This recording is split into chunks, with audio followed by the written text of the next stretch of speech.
Feedback. Feedback. Hi, this is Theo Broughton. And I am Thabiti Mpinga. Inviting you to join us each Monday at 9 a.m. for Feedback, A positive image production by Hood Research. Encourage others to tune in each Monday on Comcast Detroit, Roku, Amazon Fire TV, watch WHPR TV Network anywhere. And take us along with you. Feedback, feedback, feedback.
'60 Victor Street.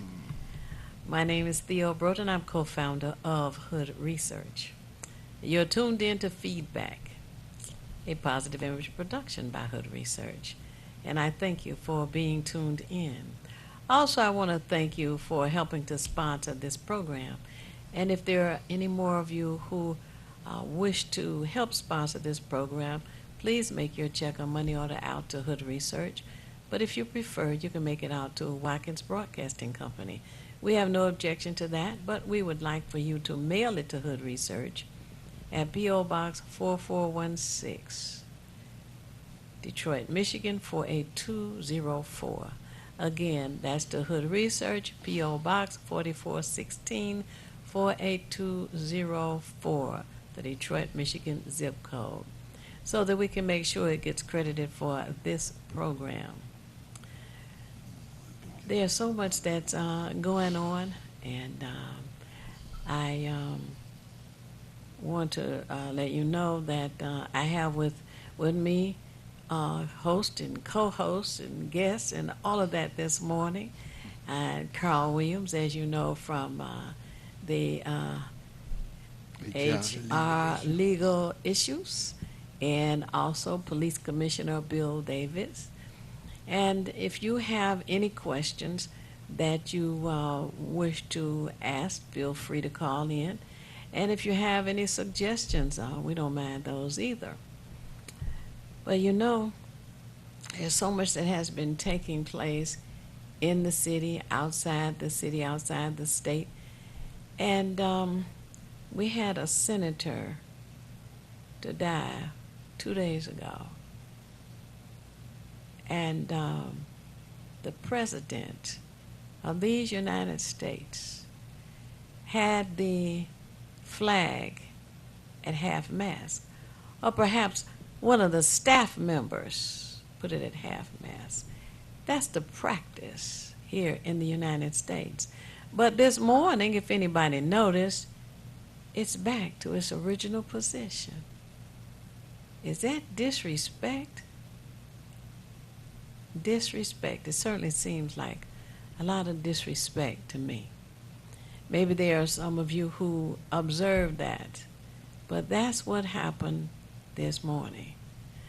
So I guess the president is so hateful that he just decided, I'm not having the United States flag at half-mast.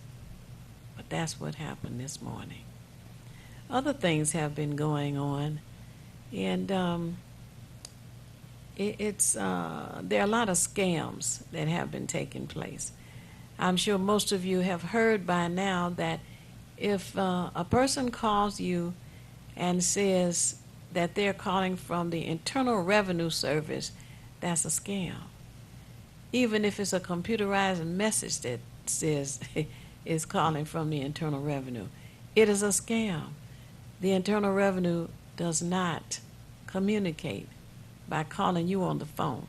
They will send you a letter, but they will not call you on the phone. So feel free not to respond to anything like that. I have a suspicion about the benevolent police order of whoever. They call and want you to make a donation. And they're calling from, I don't know, Montana or Iowa or someplace. Why would I make a donation to the benevolent police officers from another state when we have officers right here in the city of Detroit? We don't even have the number that we need to monitor the city of Detroit. So I suspect that that's a scam too. That's my personal opinion. I want to thank you, Carl Williams, for joining me this morning. Thanks for having me. And I want people to know that Carl will be on tomorrow morning right here at 9 a.m. And also with us this morning is Police Commissioner Bill Davis, and I'm so glad that you're with us this morning. Good morning to you, and good morning to our Metro Detroit viewers. Do you, by any chance, think of any other scams that are going on that you can share with those who are tuned in? You know, there are countless scams out here. You know, there are people that, that just prey on people.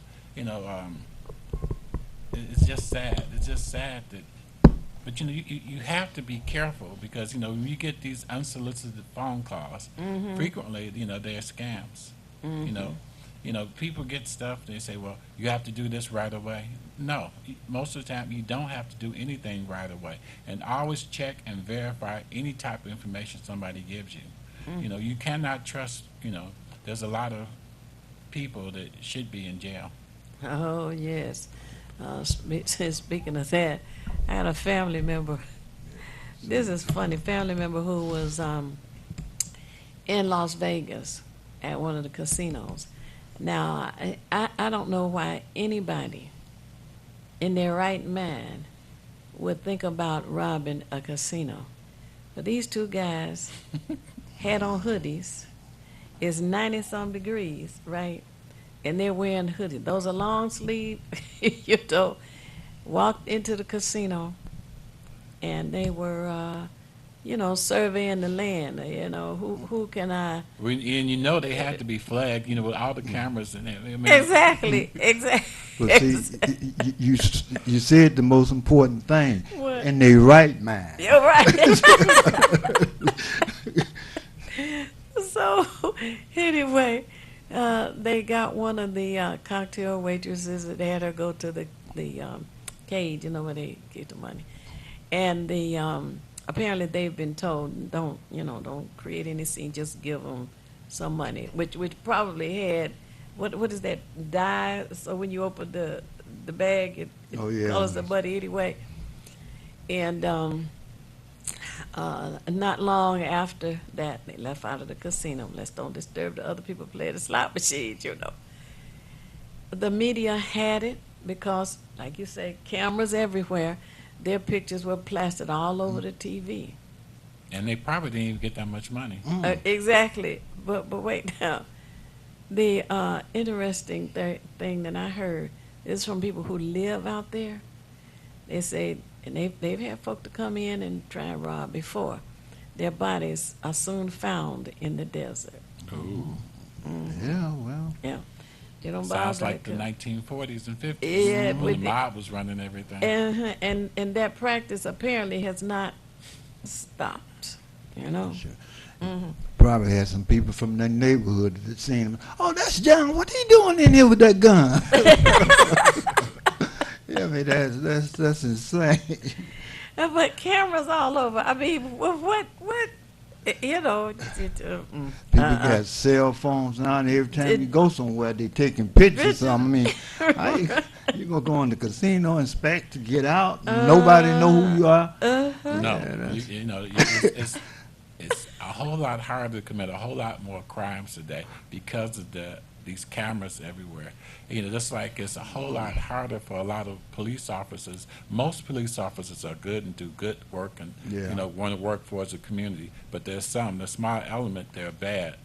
And it's good that so many people have these, you know, phones that they can do videos Yeah. of them. When they are, when you, if you see a police officer doing what they shouldn't be doing, you should videotape them. And don't just stand there and watch. Use the equipment that you have. It becomes very valuable Well, in it- trying to track down folks. It has helped us tremendously because now we don't have to guess about what they did or if they did it because you see them. Right, you See, you're able when to you- see a different version than what they Yeah. often tell.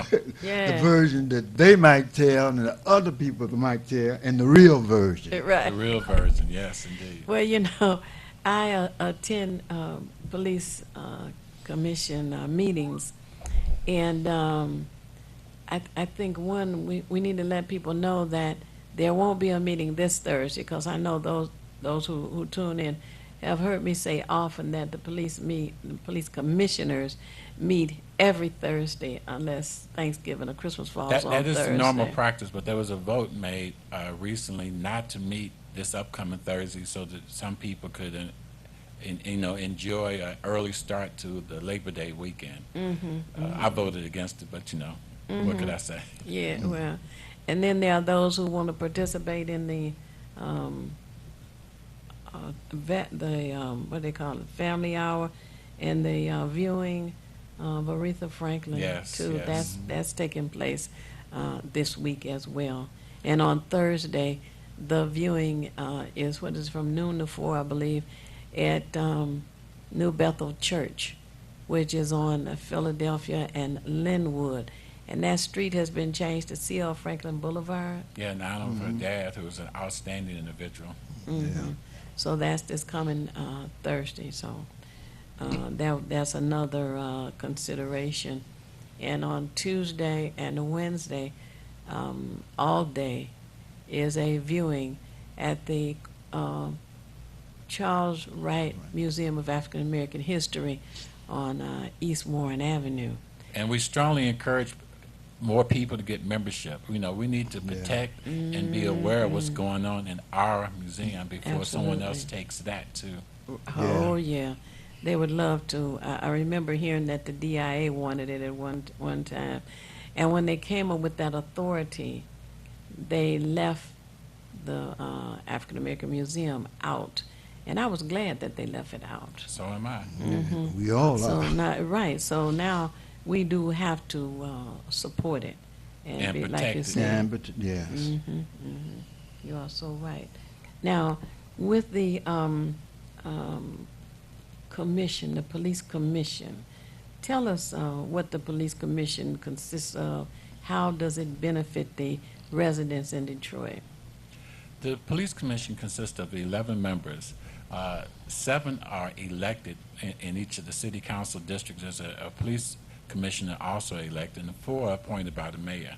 I think the police commission has served a very vital function in that in Detroit, even though we have high rates of poverty, we have a lot of very poor people here.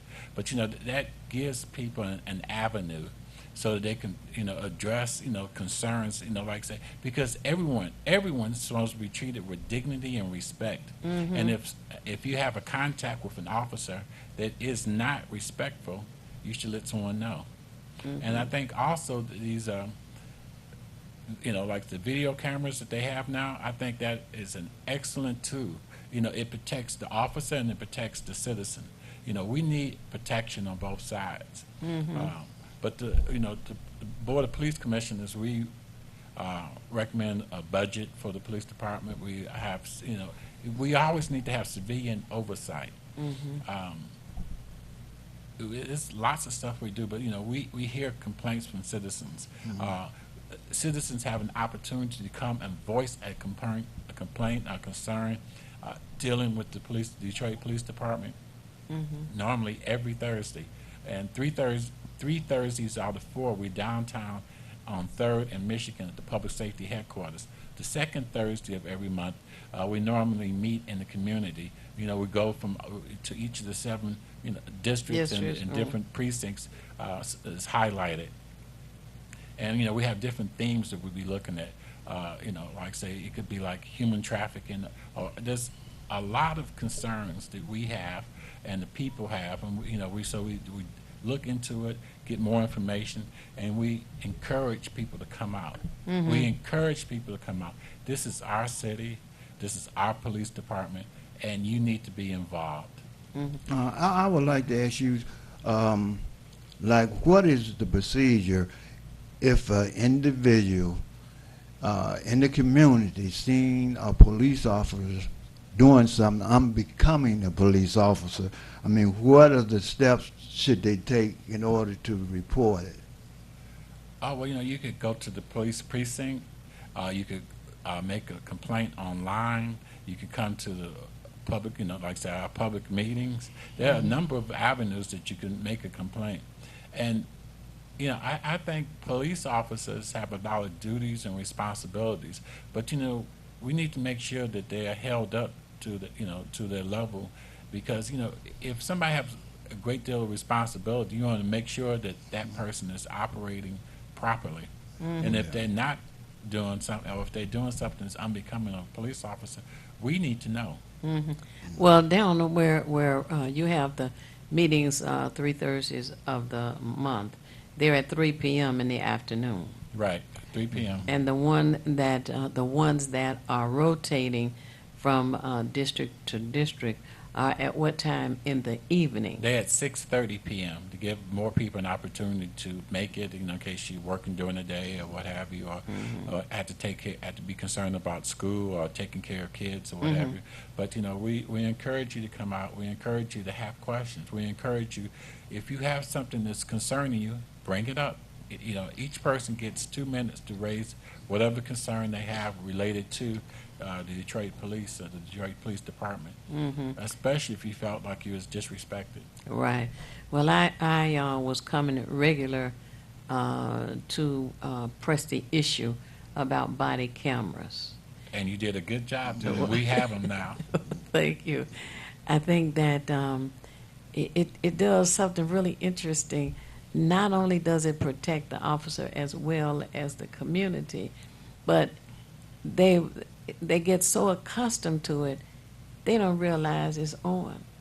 And some of the activities that they find themselves in with disrespecting the residents gets caught, and it's like, I didn't realize I had this on, But it's a most important part of the equipment that they have to use. Yeah, it's a tool that protects them and protect the public. Because you'd be surprised, because I read a lot of cases of citizens' complaint. You'd be surprised how often now the officer is exonerated because of the body-worn camera. Because sometimes if a police officer stops you, have a contact, a contact with them, you're automatically upset and agitated. So sometimes what you think happened may not be exactly what happened. So it's good to have an impartial third party, review it. Well, that's true, because we do have some professional officers. We have quite Some a few officers professionals. who handle the residents with respect. They really do. You got some And callers some of them too. are my friends. Oh, hey. Okay. Well, let us go to the callers. Hello, you on the air? Well, good morning. Well, good morning. Happy Monday to you. How are you watching us, and what's your name? This is Lori, and I am listening on the cell phone, Oh, on wonderful. the app. All right. So Okay. I was calling today to say that Bill, you're doing a fantastic job, Thank you. and I was wondering if, my opinion is that all of the commissioners should be elected by district and maybe some at large or something like that, because I don't trust, our chief mayor to put his people in place. And Carl, I want to say hello Carl. Carl. And yes. can he at least talk a little bit about that water drainage fee and why it is not to be, and about this new choice insurance deal that they have out that Duggan is claiming that he's going to sue the city, sue the state for? Oh, that's a big fat no.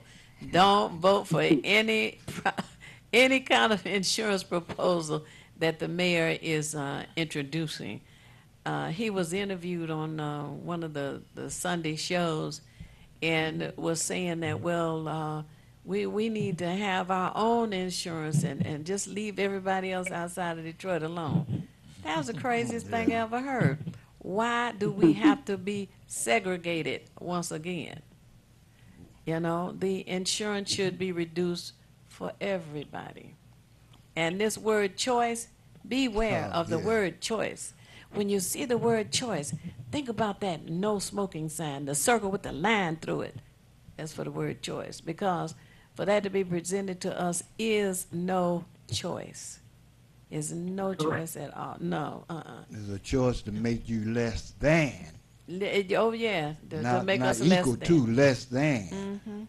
You know, that's what his whole proposal D was about. And what I'm Right. hearing, this new, supposed to be new, policy that he has, is just a carbon copy of the D insurance. He moved the words around, you know. Yeah. Rearrange the sentences, You but know, it actually means the we same do thing. need true insurance reform in this state, but it starts with, you know, eliminating redlining. You know, Yes. your insurance rate should be based on your driving history, not on your zip code or your bank account.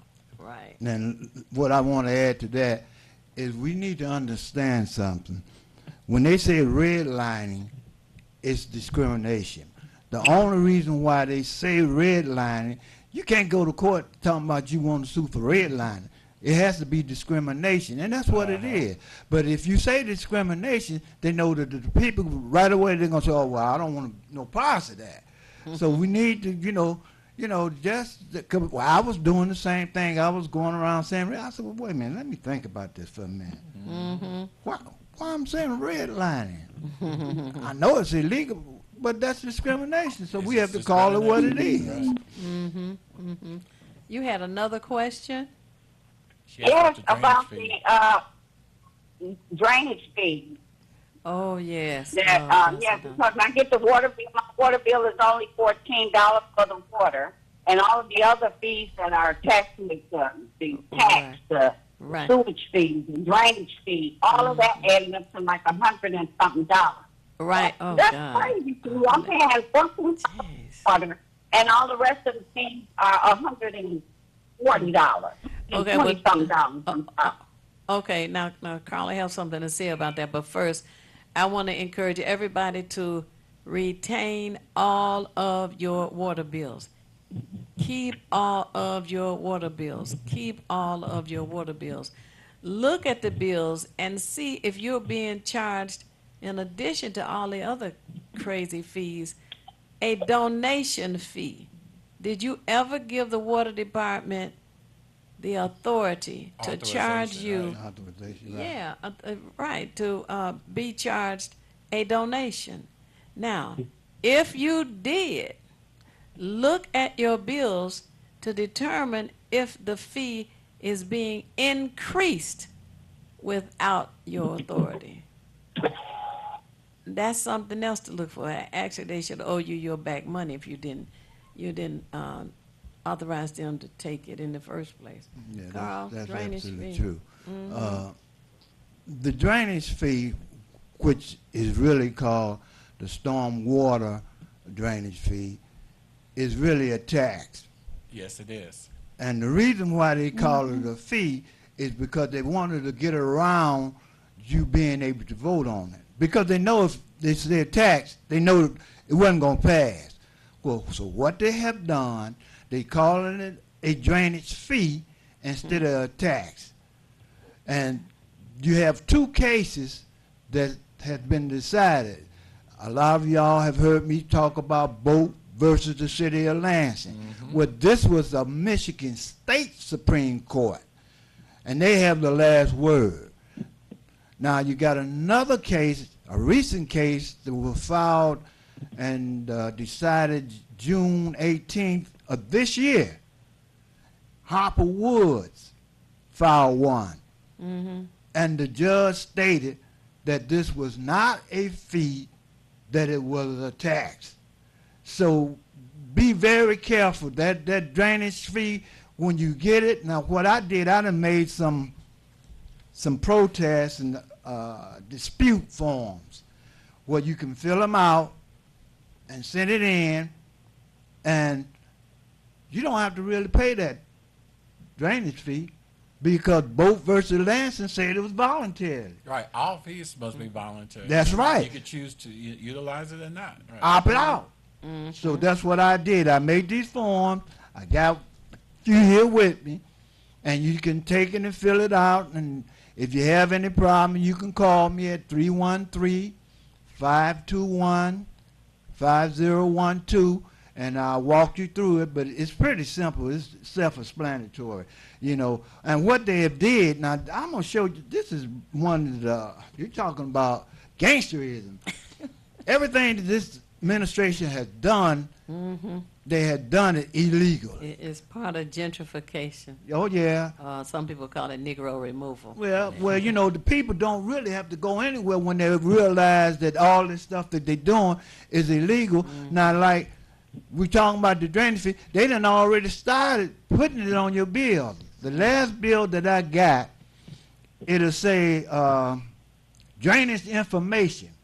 You really won't pay it no attention, and then the way they got it, it's not over in the column where all your sewage and your drainage and your services. It's under the other part, and you know, you really won't notice it because I looked at my bill about 3 times before I realized what I said, well, wait a minute, what is this information? Then I looked at my bill. Now the drainage fee was $20.63. And that's more than the water. Yeah, mine's went up. More than the water. All of them went up. Mine, that's what I'm saying. Mine just went up, and I think it went up like $3.23, something like that, give or take. But it went up, and what they did, they didn't vote. They didn't publish. That was required, like Administrative Procedure Act, require you to publish it. None of that was done. They just slipped it right on in, and the average person is not going to be paying any attention. You know, not like, okay, you're aware of it, I'm aware of it, but the average citizen, when they see it, they might not be aware of it. So I made these forms, and there's a place in there where you can put how much your drainage fee was, which most of people, I think it was almost a flat fee, $20.63. You could place where you can enter that up. Then it's a place where you can put what your new fee is. You subtract the old one from the new one, and it's a place where you can put that down there, and that's what you opt out paying. And you can continue to pay your bill. We should be able to opt out paying more than that, because, you know, the drainage fee amount is totally unfair anyway, the way they have it completely set up. You know, we should be paying a disproportionate amount of the monies that's needed for the system. And we should also get a refund. Do you have one last question? Because we have to go to the next caller. No, thank you very much, guys. You're welcome. Thank you for calling. Bye-bye. Caller, you on the air?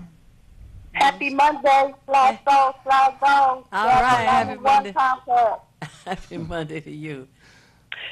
When you say the word choice, remember the right to work proposals.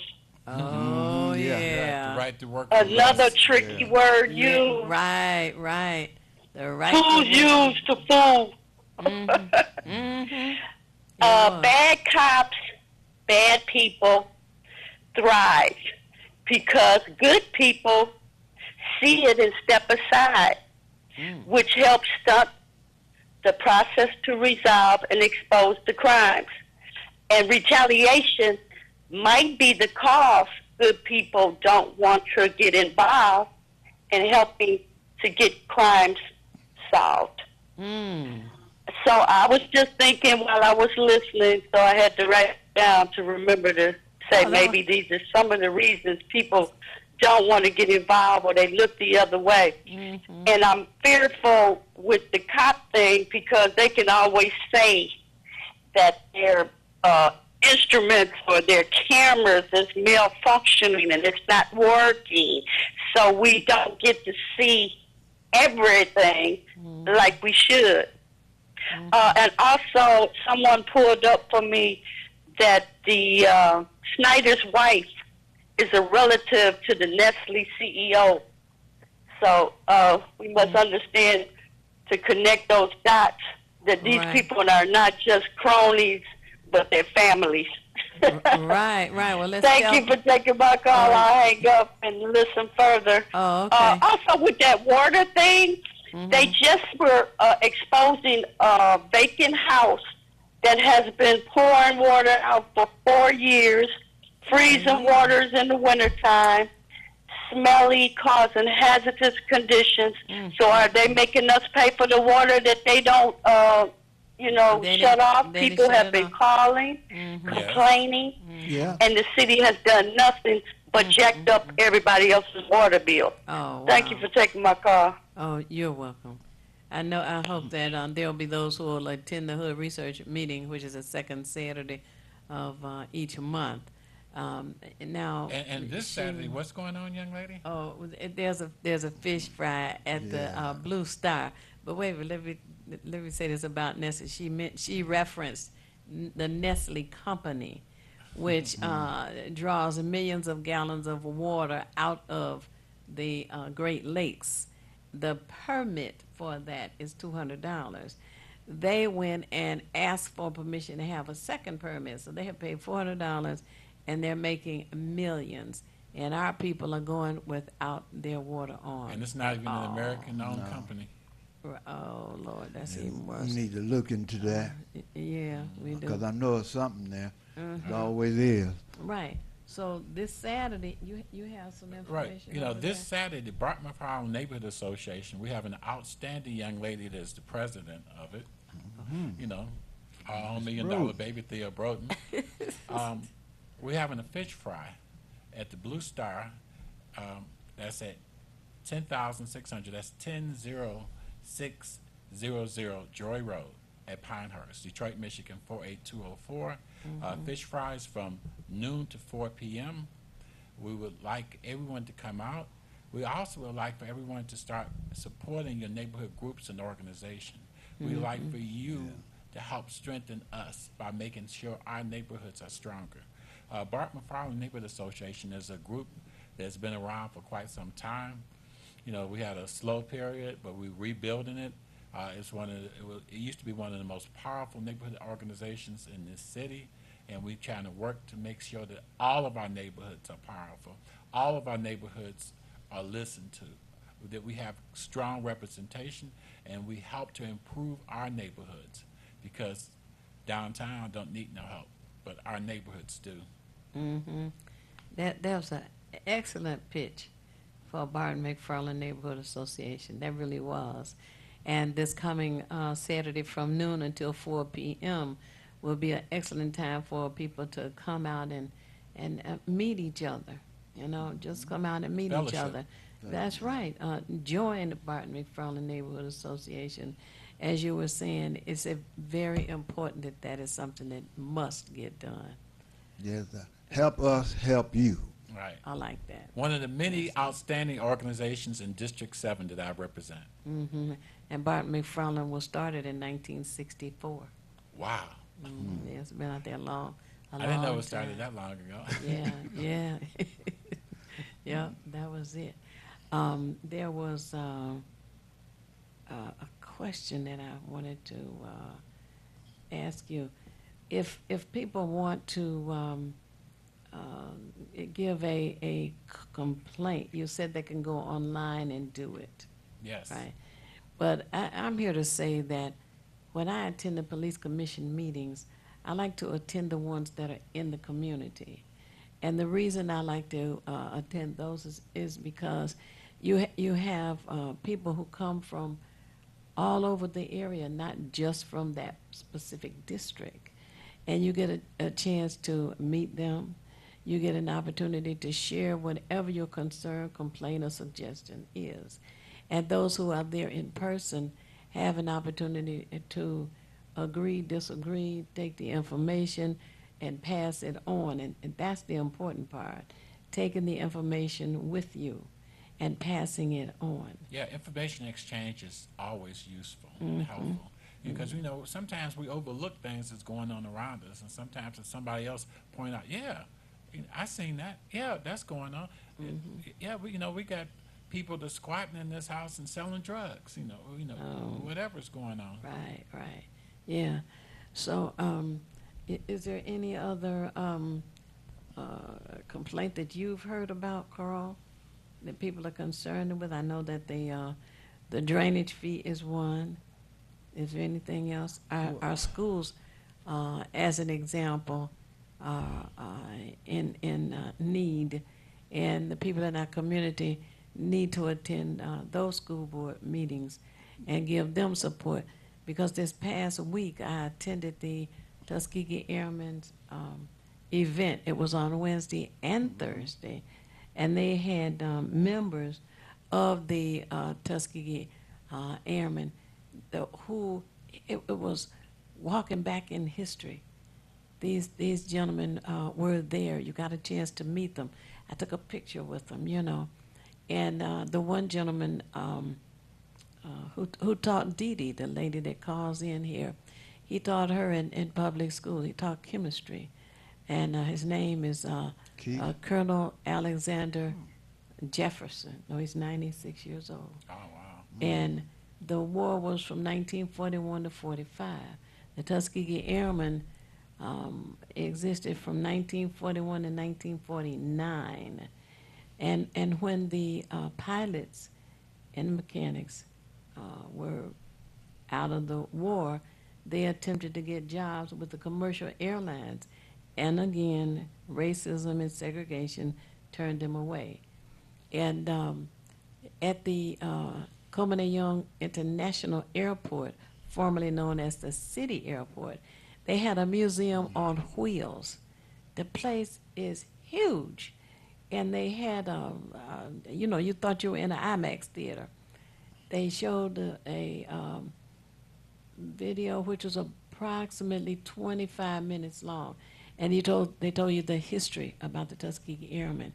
And Colonel Jefferson, as a matter of fact, was one of the Tuskegee Airmen that was shot down from his plane into Germany and was held, captive, etc.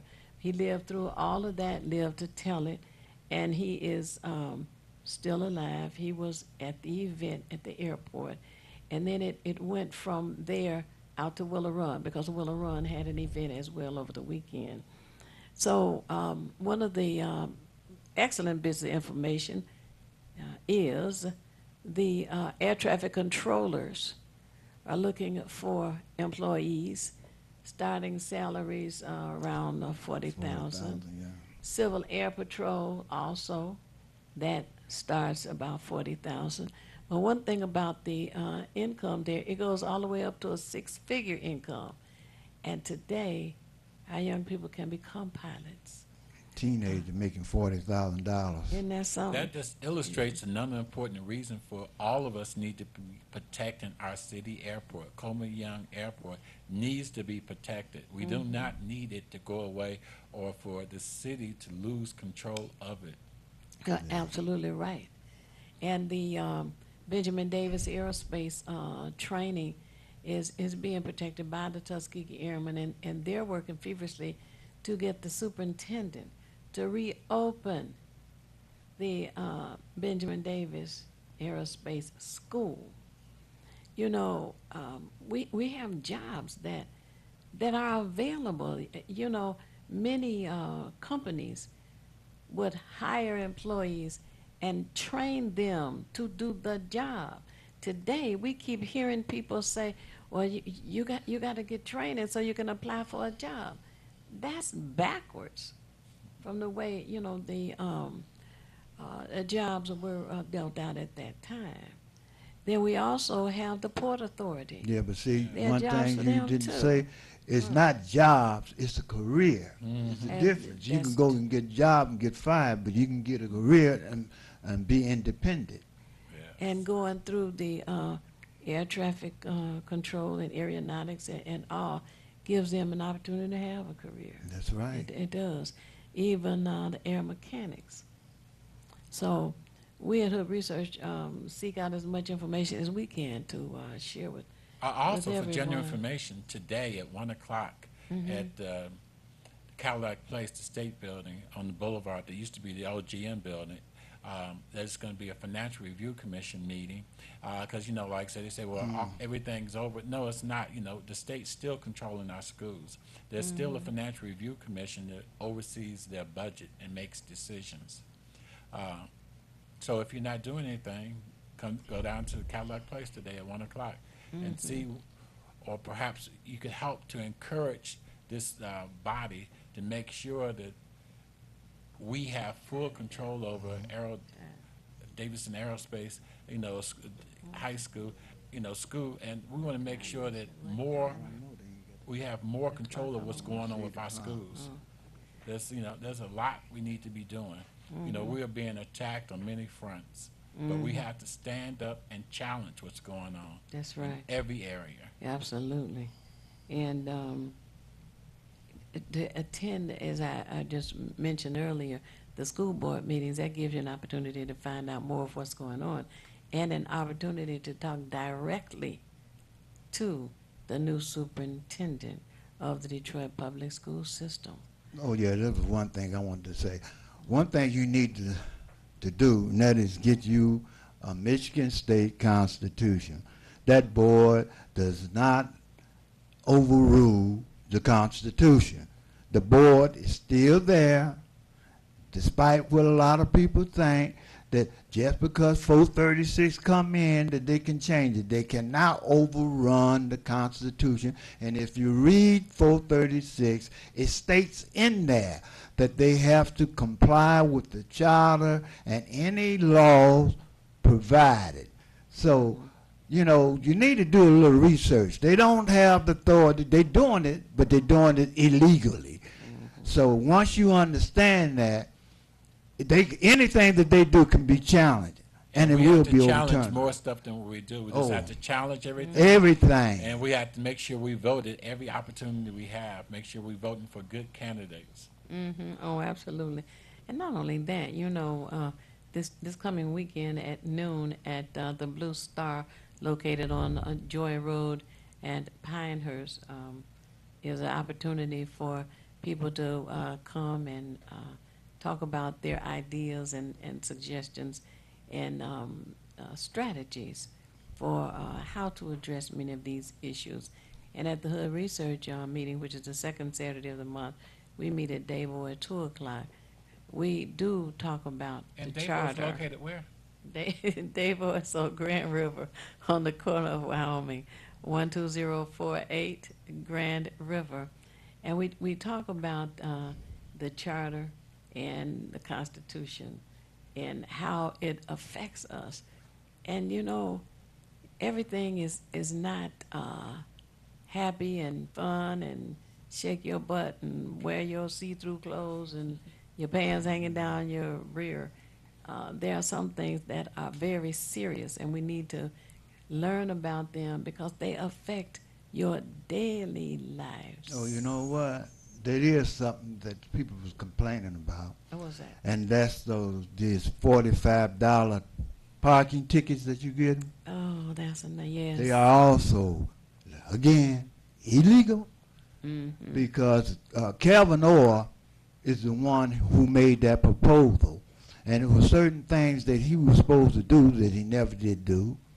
Mm-hmm. And once again, the $45 parking ticket is a violation of the Administrative Procedure Act, and the Administrative Procedure Act is a act that governs all agencies. It tells you the steps and the procedure, what they're supposed to do before it becomes legal. You know, they have to be published. It had to be, it takes 60 days before it become legally, and they just been going and just doing stuff and just disregarding it. You know, I had a parking ticket, and I had an administrative hearing within the last 2 weeks. I went down, challenged it, and had it set aside. Well, you know, well, that's what you're supposed to do. You're supposed to go down there and you're supposed to challenge them, because a lot of people don't know how to challenge it, and that's the problem. And I had, you know, I had made some little, I guess you say, tips for how to challenge them things, because you have to look at the ticket. Sometimes just something very obvious can get it thrown away, like the signature.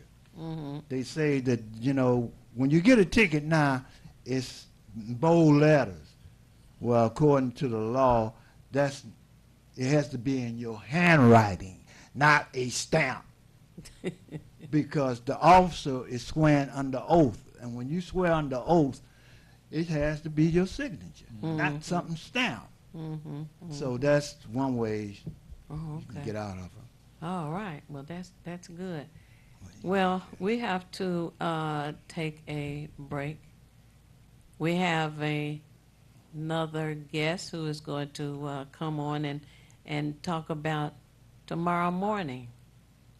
And I'm sure that you want to hear this information.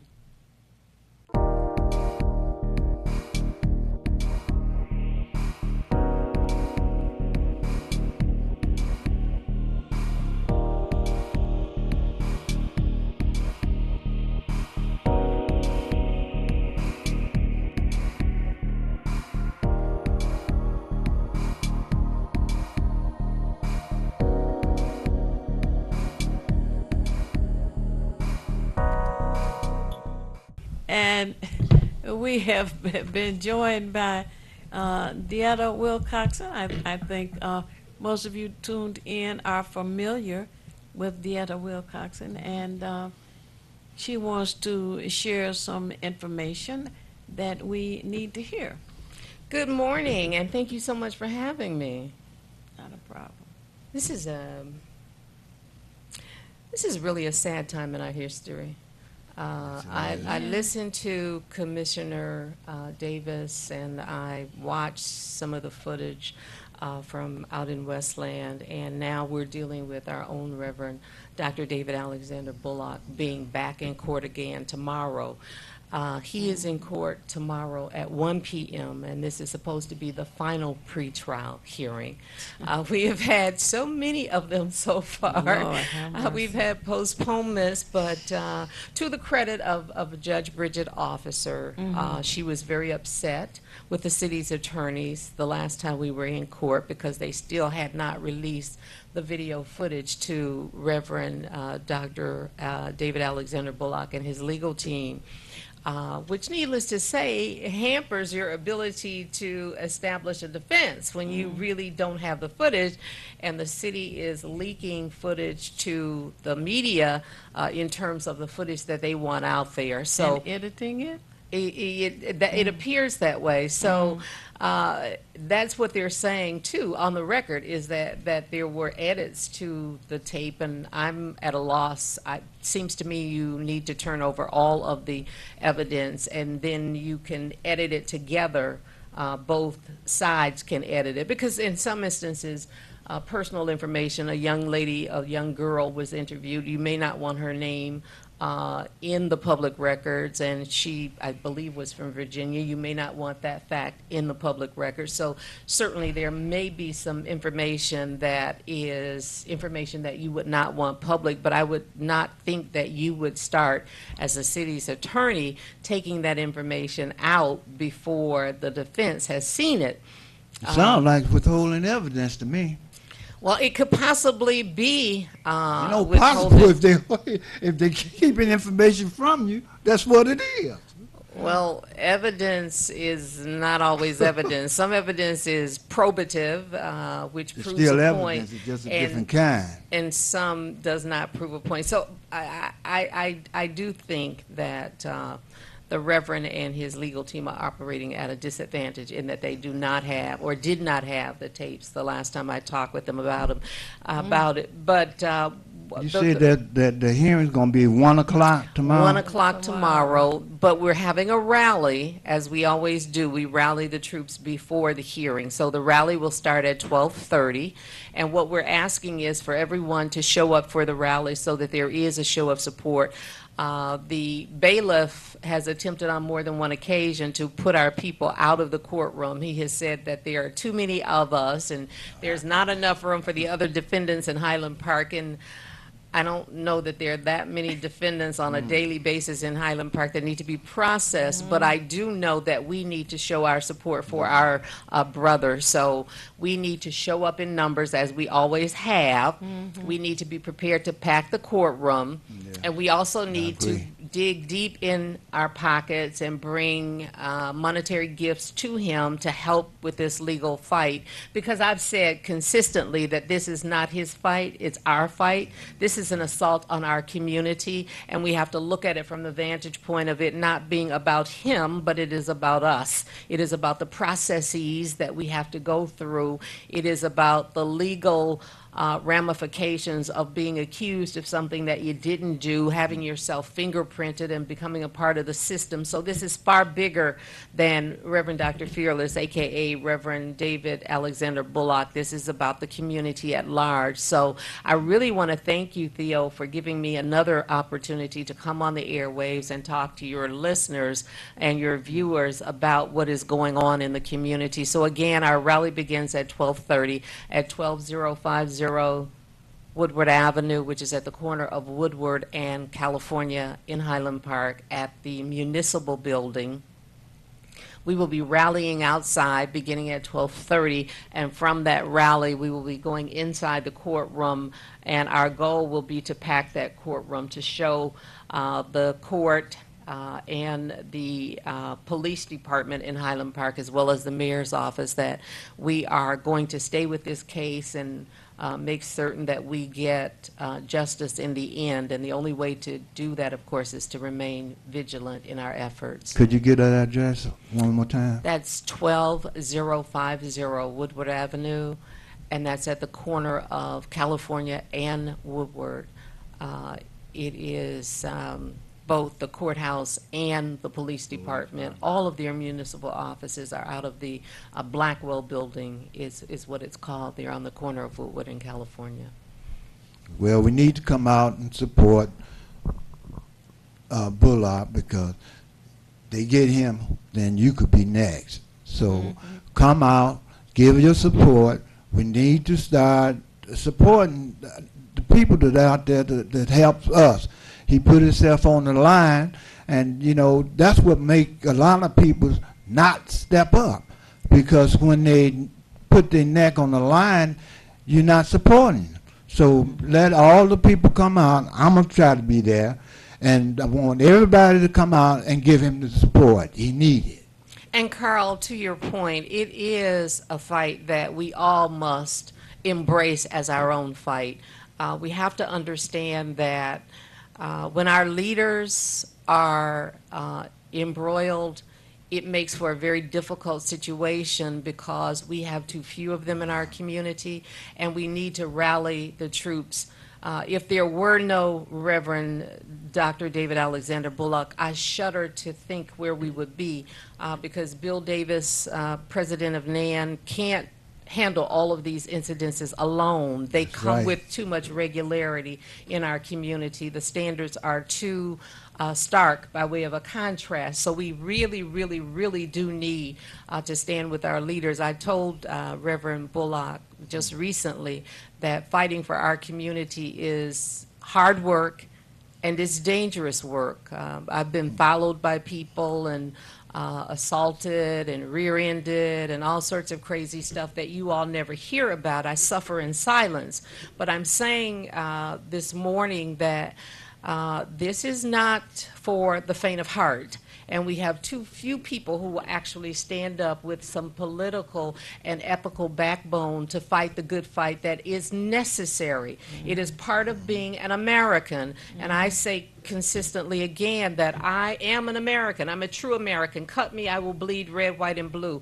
Because when the dust settles, I am going to live free or die, and that's what America is all about. We fight for what we believe in. The tenets of democracy are good tenets, and that's not to say that the actors that are supposed to make certain that they are carried out are always good actors. They are not. History is replete with those people who do not have the best interests of our country at heart. Right. They articulate the principles as if they believe in them, but when the dust settles, you find out that they have ulterior motives. Those of us who are true Americans who believe that the fight ought to be consistent no matter what race you are, ethnicity, gender, preference, none of that matters when it comes to being an American. The tenets of our democracy ought to work the same way for everyone, no matter what your inclination or orientation.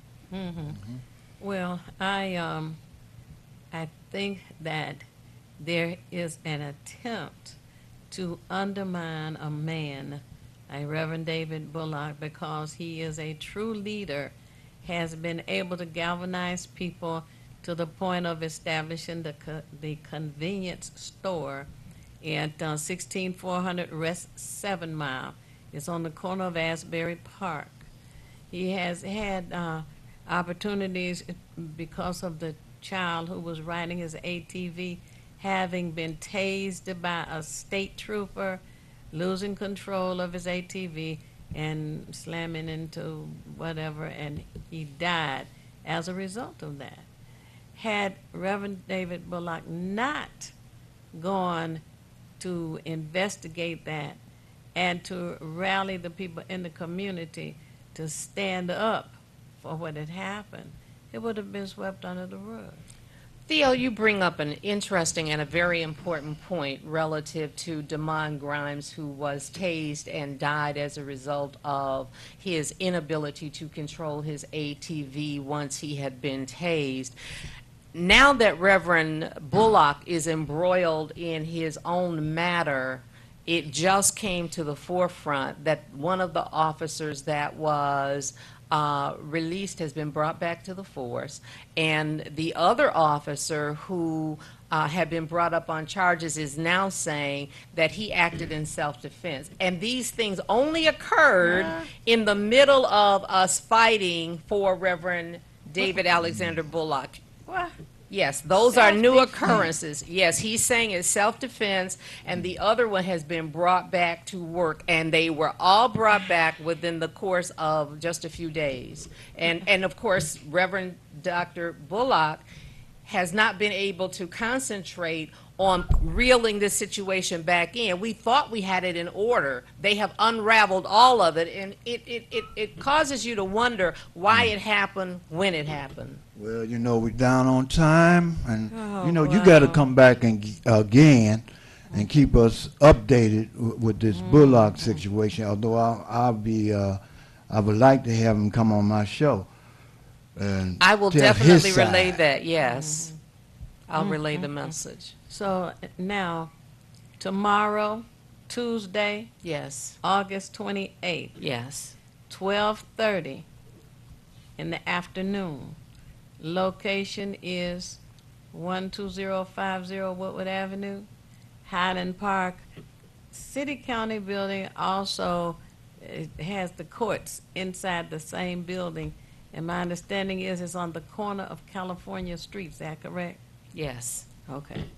So we want those of you who have heard this information to please call and share it with your neighbors, friends, coworkers, church members, and encourage them to come out tomorrow, 12:30 in the afternoon, to give support to Reverend David Bullock for all that he has done and will continue to do in this community where we live. I also like to say, at this time, it's not necessary for you to know everything.